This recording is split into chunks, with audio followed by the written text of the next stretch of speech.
public workers, but to fight for the middle class in Minnesota.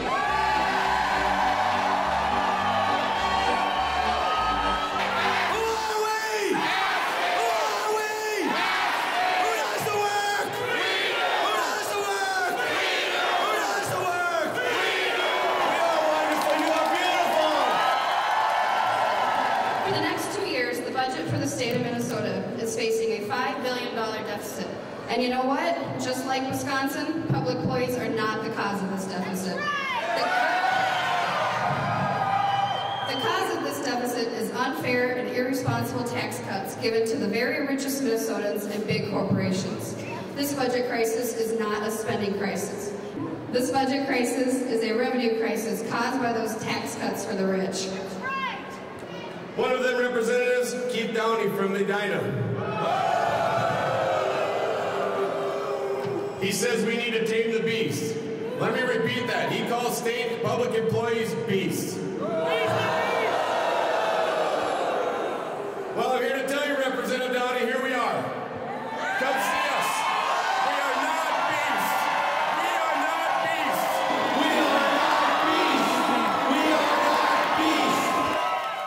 Republican state legislators want to balance the budget through cuts alone that would ravage vital public services across the state. These cuts would result in layoffs of thousands of public employees. How is laying off thousands of people going to help our Minnesota economy? I see the effects of these cuts every day at my job. They mean less people like myself to keep people safe in water and gas services. They mean the loss of jobs in Duluth. The bottom line is cuts in state aid to cities and counties is destroying the public services the middle class depends on. That's right. And it means raising property taxes on middle class families and businesses. Last session, AFSCME members and other public employees did the responsible thing and stepped up to the plate and agreed to increase how much we contribute to our own pensions. We are not getting outrageously high pensions. In fact, the average AFSCME pension is about $13,000 a year with Social Security. This is the difference between dignity or poverty when we retire.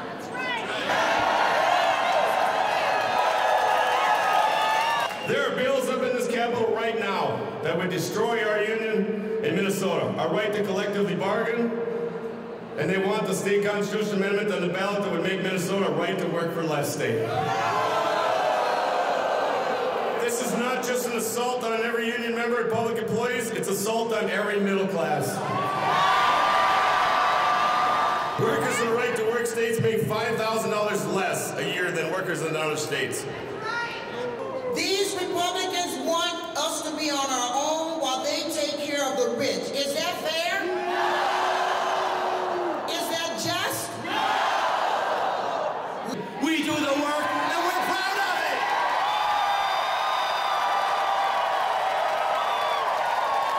And we're not going to let a bunch of cheap labor conservatives take away our rights, cut our jobs, and destroy the middle class. We're going to stand up and fight back. They say cut back. We say cut back.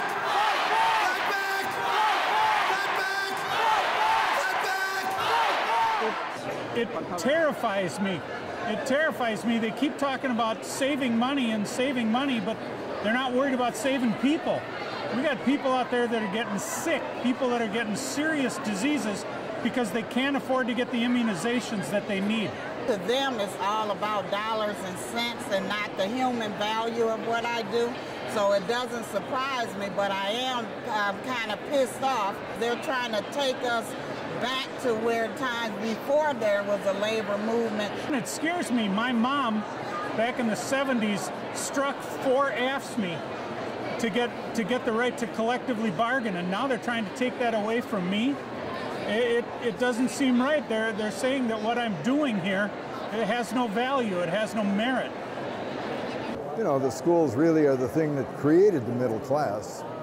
That's been the avenue out of poverty for generations, and we got people now who feel the need to cut that.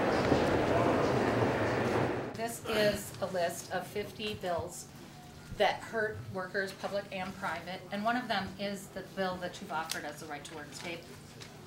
We don't want it. If you keep cutting staff at these different places where there's vulnerable adults or vulnerable children that do need help, what's going to happen to them as you keep cutting the staff? They want to not only go after us as the employees and what we have as benefits, but literally our entire foundation of what we provide as a government in the state of Minnesota. They are doing a huge smear campaign on us. We are skilled in our profession. We want to be respected and have dignity for the work that we do. And we love what we do. We're working with children. This is 25 years for me. What research did you do comparing defined contribution and defined benefit, and how did you come to this? In my small community, the economic impact of your wages is the same as it is with a job in the private sector, and the ripple effect from that is the same as it is with a private sector job. So there's no distinction. Saying that cutting public jobs is somehow going to create employment, that's just stupid. We're the people who are going into the stores and into the retail businesses across the state of Minnesota, and they're providing a lot of income to their residents of those communities. They're helping to keep a lot of our private sector actually thriving because of the dollars that we spend back in the community. And it isn't just us who are working. Over 91% of the retired workers in Minnesota stay in Minnesota, and their dollars are reinvested into all of our communities. And that's an important part of what makes us thrive as a citizenry. We're going to tell our legislators we can't balance the budget through cuts alone that will ravage public services and throw thousands of people out of work. Tell them it's time. The richest Minnesotans and big corporations started paying their fair share in taxes. What are we going to do?